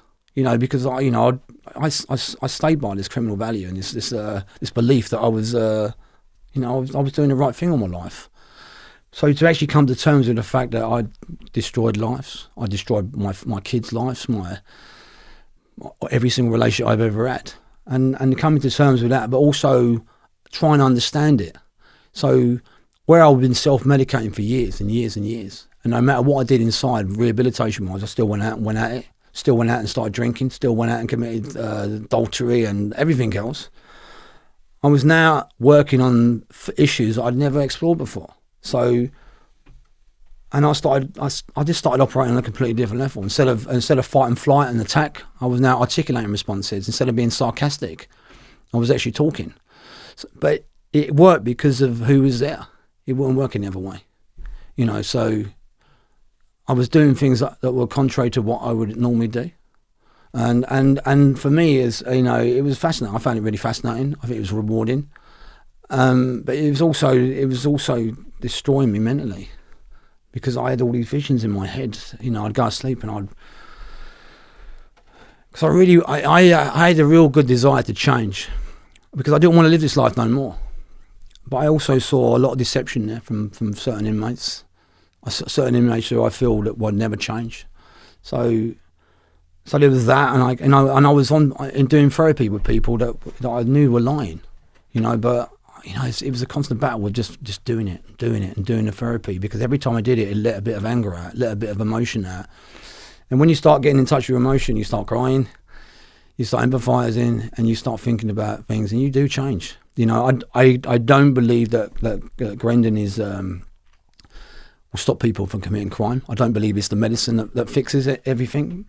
But what I did see there was I saw grown men going through there, and I saw how angry they were, and I saw how they changed. So I think statistically, Grendon has the same reoffending rate as most prisons, even though they say it doesn't. Most of the guys I met there had been back twice, sometimes 3. So there's a reason why they don't have statistics in Grendon. But what I did see there, and what was different from mainstream prisons, is even though we did have a killing there, the anger was gone, the self-harm was gone, suicides were practically non-existent there, and there was no assaults on staff. So there was something about Grendon that had the worst criminals there that were able to deal with their inner issues and everything else and start functioning at a completely different level. So I believe it works. There's no doubt about it. There's certain things there, but it's not the medicine that cures recidivism and the revolving door of recidivism. So that's the reason why I wrote the books, because I needed people to learn the lessons that I learned, because it empowered me to actually move on with my life. I don't drink, I don't smoke, I don't take drugs, I don't womanize. And these were all things that I would never even have considered getting through or getting past. But when I came out, it was so easy. It was so easy not to go into a pub, so easy not to accept a joint or a cocaine or anything off any of my friends. And when I got offered the first job, I was empowered to say no, because the one thing I learned in prison was I learned to deal with boredom, one. I also learned to say no, because when you are in children's homes, that you feel for your friends. Because I can remember going on bits of work, and I wasn't going because I actually wanted to do it. I wasn't going because I actually enjoyed it. I was actually going on it because I didn't want my friend to get nicked, because he just didn't have it in him. So I found myself doing robberies for the fact that didn't want him to get nicked, or I didn't want him to get nicked. So I was now able to say no, which was one of the biggest lessons. No, and that's really the hardest, because we feed into other people's embarrassment. When people say no to me, I accept it for what it is. But when someone asks me to do something, there's something in me that can't say no, or I couldn't, years ago. But now I can. I can say no, because I'm not. I don't want to get in that situation no more. I surround myself with people that will enhance my life. Since I've come out of prison, we started our own business, Scoff Mills, with my daughter and her boyfriend. We started Camden Against Violence to help all the young kids in the area. We had 8 killings in the space of 2 years. And that was just trying to teach the kids not to, feed into a belief system that protects the murders of sons and daughters. I try to teach them that there's no honour in stabbing an unarmed person. There's no honour in shooting someone who's unarmed. And I think we're making incremental steps, but we're not. There's not a cure. But you know what? If I save 1 kid or 2 kids or 3 kids from going down the same road as me, I feel pretty pleased about that.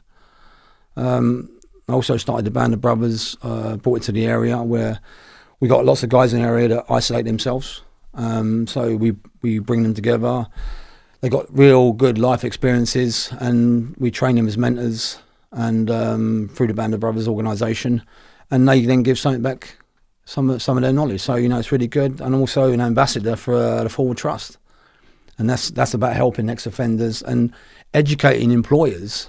And saying that we are more than our past, we can give a lot, So I spend my time doing that. I was with Jeremy Corbyn, all the front bench a few months ago, Keir Starmer, trying to, I was on the knife crime task force there, writing the white paper, helping them do that. So my life now is so fulfilling, compared to what I was doing before. I don't think I could ever go back. But saying that, I left prison. I left prison with a tent. So I don't know why I changed. I know that certain things I learned in Grendon were instrumental in me changing. I became a born-again Christian, which was another bonus for me in the last year. I've got a real good network of friends that I've associated myself with. So I think all that helps me change and helps me move forward. Congratulations, man. You said that the suicide and self-harming was less at Grendon. Had you come across much of that before Grendon? Yeah, I did. You know what? I can remember a friend of mine, Ash. He'd done 18 years. He had one more year to go, and this is quite common, believe it or not, when most lifers leave prison. They go through this stage, of self-flagellation. They beat themselves up. The world's gone by outside, and everything's changed. We spend all our time in prison wanting to get out, but most of us come out to a completely different world. And after doing a life in prison, I remember Ash. I remember having dinner with him the night before, with 2 or 3 of us. He'd done his washing. He was jovial, he was laughing and joking, and said, "See you in the morning. See you at breakfast." And then, the next morning, I had the bell go off. Then I saw the medics come running across, and I see him running back out, and I saw him get a defib. And then I don't know who it was. We didn't know who it was because he was upstairs. I was downstairs, and I shouted across to my pal, "What's going on?" He don't know. I don't know what's going on. And then the ambulance came, and then an helicopter landed. And I saw, because I was right near the main gate, and I saw the gurney come in, and I see these guys all running with their bags, and there was an urgency, and I was just thinking, what the fuck's going on? And about 15, 20 minutes later, I see the gurney come out, and the urgency had gone. They was looking at each other, and then he came down on the gurney. I didn't know it was him. All I see was a dead body on there. And when I came out, they let us out a couple of hours later. And I said, "What happened?" They said, "Well, Ash is dead." I was shocked. And I met lots of guys in prison. I met one black guy, young kid. He just got 21 years, and he was in bits. And I spent a bit of time with him trying to help him, because I think you do when you're away. You just don't like to see it. People going through the same shit as you do, so you try to help. And he was a young kid, and I said, "Look, mate, it's going to get better. You're going to adapt." And I thought I got him in a really good place, and I was working on a hot plate, giving him some extra food, and I said, "If you need anything, just let me know." And I never saw him the next day. I never even went looking for him, because you help so many people. And then I carried on working on the hot plate, and then my mate said to me, "He's dead. He's in a cell. He killed himself last night." So it became common. I've Swale side people killed themselves. In the Man, someone killed themselves. Pentonville. It was crazy. It's common. I think in 1974 they made care in the community. They shut down all the mental homes and everything else. And what they did, they put all these people into sheltered accommodation, and they gave them their own places, and they gave it care in the community. And then when they couldn't function out there, they put them all inside. So you got a lot of people with mental health in prison. I can remember going to the hatch, and you would see 10 or 15 people there in the course of a day. But now you'll see a continuous line, and you'll see people with schizophrenia. You'll see people walking about scratching and screaming and everything else, and it's a real fucking really bad place. You got landings and landings and landings lent over now to mental health.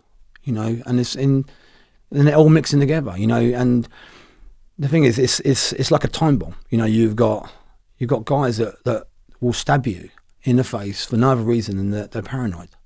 I saw it. I saw Screws get stabbed in the face. I've actually jumped on one inmate to stop him strangling a screw.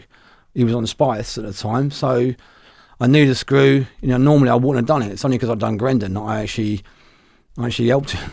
Believe it or not. So I pulled him off and I said, just calm yourself down. He got up and run the screw and got help, and then the kid got taken to hospital because spice is rife in prison. It's I can't tell you how bad it is with spice. There was a time if you looked like you was out your nut, you'll be down a block. Now the block is somewhere you go for an holiday, because the wings are just packed with spice, drugs, everything. It's like a free for all in prison. And then if anyone tells you any different, they're lying. You know, I know. What year did you get out? I got out in 2016. Really recent then. Yeah, I've also got friends still in now, and nothing's changed. You know, as much as I turn my life around, there's certain things that I feel that have benefited prison, and one of them is mobile phones. Because for the first time in the history of the prison system, you're actually getting shots of what is actually going on in there. You're getting pictures of guys punching the hell out of someone simply for sport, for amusement. You know, they give them a spice joint, and for taking that spice joint, I'm going to punch you in the face and break your jaw. You know, but then these are all coming to the forefront now. So we took 10,000 prison officers out of the system. It's in complete chaos, but the prison authorities have turned and saying it's actually working so much better that we took 10,000 prison officers out.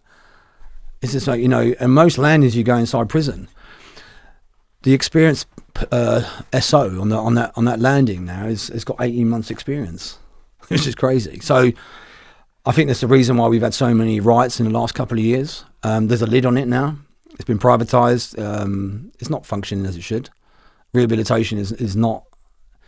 I don't even know why they actually call it rehabilitation, because it doesn't work, you know. But it does need some fundamental change in there. And the funny thing is, they spend hundreds of millions of pounds on service providers in prison that don't actually work. It's government contracts. Yeah, getting pocketed. Another reason why I got another book coming out at Christmas. It's called The Final Countdown to My Freedom. I chronicled the whole journey for a decap, because I actually left there with a tent, as I said. But they got a CRC there that's supposed to rehouse you. And apparently they can't even do a referral. They can't even refer you to a housing. But they've got a 93% success rate of rehousing ex-offenders. And over that period, I kept thinking, how does this work? If they can't do a referral and they can't do anything, how have they got a 93% success rate? So what I did, I chronicled everything. And I remember doing the forms when I went there, and I remember doing the forms when I left there. And I remember that when I went to get my travel warrant to go back to the place where I should have been living in that area, they said, well, you need an address. I said, I haven't got an address. I've got nowhere to live. And they said, you can't have this travel warrant unless you give me an address. So I then found out that the reason they got a 93% success rate is that once you give that address, that's classed as a successful rehousing. So they're getting hundreds of thousands of pounds a year, if not millions. And then on the day you leave prison, you actually go in there with all your stuff, and you're going home, and you've been away for 8 years, and all of a sudden they tell you that they haven't got nothing set up for you leaving homeless. So I said, well, because you haven't done your job right. The service provider hasn't done his job right. The CRC hasn't done their right, and nor have you. But I'm leaving here today homeless. And they said, we haven't got nothing we haven't got nothing to facilitate that. So you can't go tell. So I said, well, what's the procedure now? I said, well, you're going to have to wait till 6 o'clock. And this is 8 o'clock in the morning. And I said, well, okay, I'll fucking wait then. But they said, if you give us an address, any address will do, that will then be classed as successful rehousing, and you can fuck off. So any good intention I had at that particular moment about my rehabilitation and about all the work that I'd done went out the window. Because I now had to leave prison with a tent. I then had to go straight to my probation officer, who promised me somewhere to live, to be told that, tell me the postcode and the bench where you'll be living, Terry, and that will suffice. So, I can see why there's a revolving door of recidivism. I can see why people are going in and out all the time. Because we're missing some key points. One is somewhere to live, one is a job, and one is education. And we're lacking in all of them, because I don't know if you've been in prison, I imagine, and you have you have been in American prison with the cockroaches the same as me. We have a 40% the people that return to prison. So that's the revolving door. So when you go into prison, you got the other 60% that have had good educations. They've had all the advantages in life. The white collar workers, and the first thing they do when they go in prison is that they actually do education, because it's an easy out. So because it's run by service providers and CEOs, it's all about bums on seats and audits. The 40% over here never get an opportunity to go and learn to read or go on education because they're working on the landings. So for me, we need to turn it on its head. We need to get rid of this We need to get rid of these 60% that have got all the adult advantage and put them on the wings. And then we need to concentrate on this 40%. Not audit, not bums on the seats, but actually let's really turn these last guys around, because they're the 40% keep coming back. But they won't listen to me. They won't listen to Chris Austin, and they won't listen to Joe Chapman, who's set up his own groups to help ex-offenders and ex-prisoners, and the Forward Trust. It's easy money in their own pockets. You're disrupting that flow. It's a massive multi-million-pound business. I actually set up a housing organisation inside Spring Hill, and I was told if I carried it on any further and has anyone else, because I got them in touch with landlords and everything else, that I'd be sent back to the closed conditions, because the CRC said that I was ruining their fucking reputation. Exactly. How dare you try and fix the situation? And then I had the head of the prison come and saw me. He was the head governor there, and he said, "Listen, Terry, we have got the Rolls Royce of rehousing as offenders. So what is your problem?" And he said, "One more thing out of you and you'll be out of here." And that was it. So I had to close it down. Yeah, it's huge money. And the little guys, they don't want the little guys interfering. It's just big deals. Yeah. So you mentioned suicides. You didn't mention the self-harmers. What were they doing?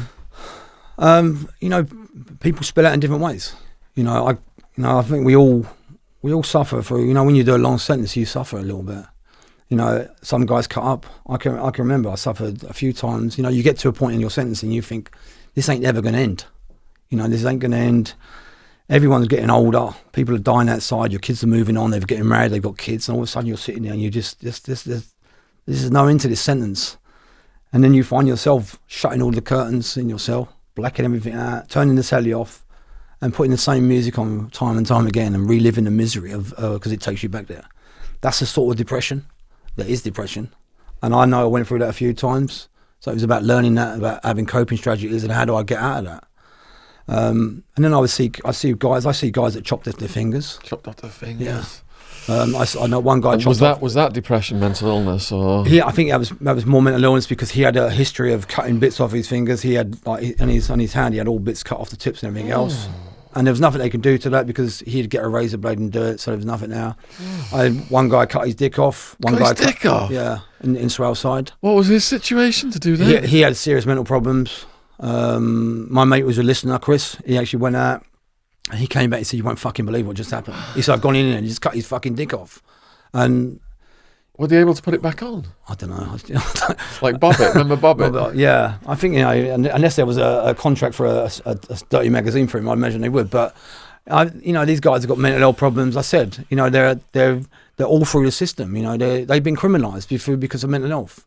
These guys should be out. They should be looked after. But unfortunately, they've criminalised them. They criminalise mental disorders now. In America, the prison system is the biggest house of the mentally ill. Yeah, it's crazy. Yeah, but that's another. Humans are commodities for the private prisons. But you know what? They're the easiest people to get, the low-level drug users and mentally ill people. But you know what? One of my good friends there had bipolar. And Daryl, his name is. He's out of prison now, but he's actually in a secure unit of a mental hospital. But he had moments of lucidity or whatever, clarity, and he was so articulate. He used to write plays. He used to do drawings, and he could develop things. And he said even when he was in these stages, he actually knew exactly what he was doing. He actually wrote a paper about it, and he said he could understand everything they were doing to him, but he was acting completely different, but he didn't realise. But he said he was still aware of it. So these guys are really aware of what's going on. So, but he said, there were some people that came to me and they treated me like shit. But I saw that, but I was jabbling away. But I still knew what they was doing. And he said, but then there were some people that actually they cared. They worked in that job and they actually cared. Some of the healthcare providers are pretty good, especially the mental health providers in prison. And he said, I always remember that one of the guys came in and started talking to me. And he said it was then at that moment that I actually started to come out of it. So for me, instead of locking these guys up and throwing away the key and the mental health and chucking them all in one place, I think we should be doing more. We should be talking to them like human beings. We should be humanising them, and we should be treating them with a respect instead of banging them away in prison. But there's no money to be made from that. Well, this is the problem. In Scandinavia, in most of the countries out there, they treat their prisoners so much better. You know what? They give them a job, they give them a house, and it all comes, and then education, but it all comes with their prison plan. They're actually shutting down some prisons now in Holland and all these and some of the Scandinavian places because the reoffending rate has gone so much, it's gone down so much. But then they don't reoffend and they don't come back, and then the prisoners loses their customers. Well, exactly. But we spend, I think we spend £120,000 when you get arrested, and there's 40 grand a year. So we talk about we can't reward people who are doing crime. But you know what? We're still spending £200,000 or £300,000 through the, But so if we set them up to succeed instead of setting them up to fail, we wouldn't have this revolving door all the time. And this is what we can't understand. You get the bleeding hearts, and you get people that. The problem with this country is that we have got a political system that every 4 years changes, and no matter how good the systems run at that particular time, they come in and change it. So Labour will be more progressive, education, learning and homes. The Tories would get in and it'll be no homes, no education, bang them up, and this fucking hard labour.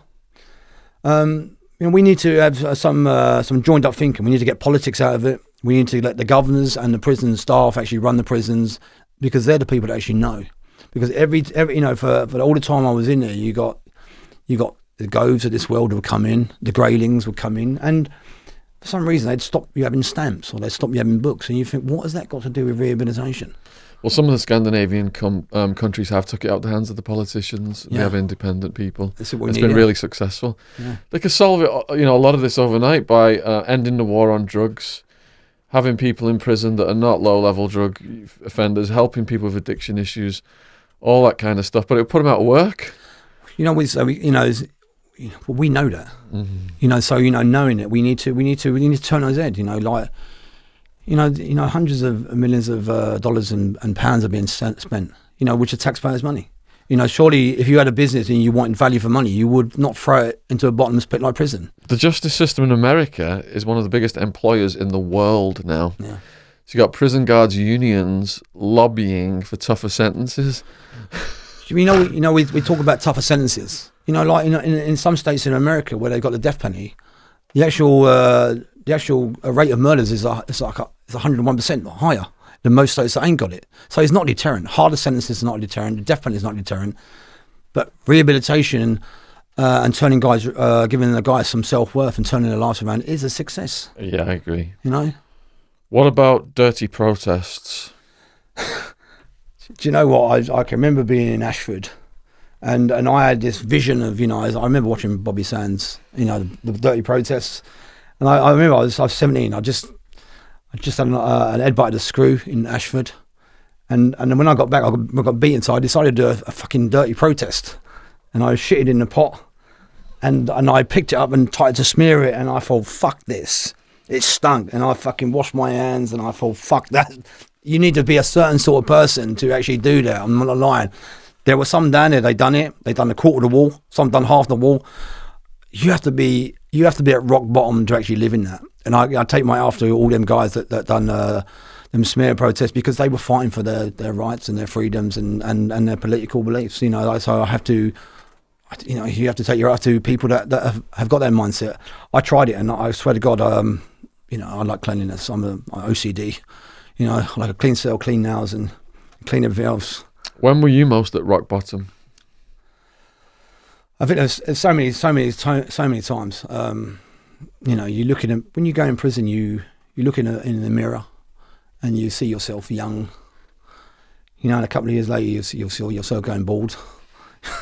You see your teeth going a different colour. You're getting older, you're getting thinner.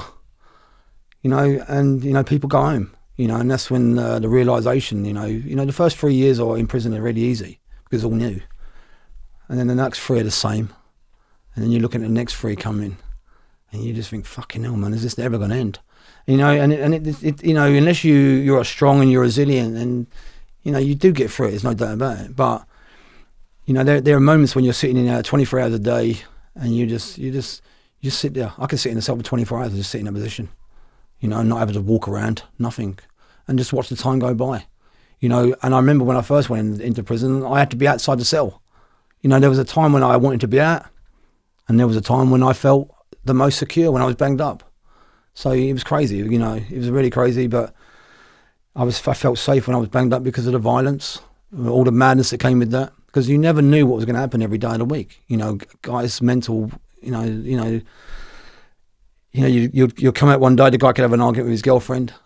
Something had gone wrong at home, and the first person that looked at him sideways or said anything, he was to retaliate and fight. You know, and when you're thinking that every person on your landing is capable of as you, and capable of worse things than you, it's not a nice place to be. It's fucking hell on earth. You know, I can remember for me, I don't think there were some real good moments, and we had some camaraderie. We had some good stories, and I'd go in my cell and think, you know what, I just had a really fantastic day, a fantastic meal. And there were days when I went in my cell and I just fucking wanted to get home. I wanted to be with my kids, you know. And people used to ask me, what did you miss the most? In my heart, I miss my kids. But the most important thing I miss more than anything else was being touched. Did they visit you? Yeah, my kids were brilliant. You know, my girls were fantastic. You know, there wasn't a visit that went past that they never visited me, and now I do everything for them. Yeah, they've been superb. You know, I take my hat off to my 3 girls. Good to hear. Yeah.